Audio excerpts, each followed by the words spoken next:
કરીશું સુરતમાં ખંડણી માંગવાના કેસમાં આરોપી મુશ્તાકની તબિયત લથડી હોવાનું સામે આવ્યું।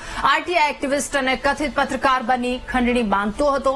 પોલીસે 3 બ્લેકમેલર્સની ધરપકડ કરી છે। આરોપી મુશ્તાક સામે અન્ય ગુનો પણ દાખલ થવાનો હતો। જેલમાં બંધ આરોપીની તબિયત લથડતા હોસ્પિટલ લાવવામાં આવ્યો છે।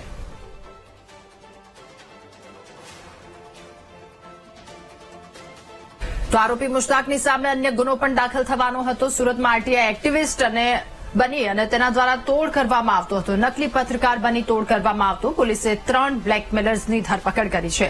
આરટીઆઈના નામે ખંડણી માંગનાર કે જે હાલ હોસ્પિટલમાં છે, તબિયત લથડતા તેની હોસ્પિટલમાં લઈ જવાયો છે। જેલમાં બંધ સુરતમાં આરટીઆઈ એક્ટિવિસ્ટ બની અને તેના દ્વારા તોડ કરવામાં આવતો હતો। ત્યારે જેલમાં બંધ આરોપીની તબિયત લથડતા તેને હોસ્પિટલ દાખલ કરવામાં આવ્યો છે। નામ આરોપી મુશ્તાક। પોલીસે 3 જેટલા બ્લેકમેલર્સની ધરપકડ કરી હતી। મુશ્તાકની સામે અન્ય ગુનો પણ દાખલ થવાનો હતો।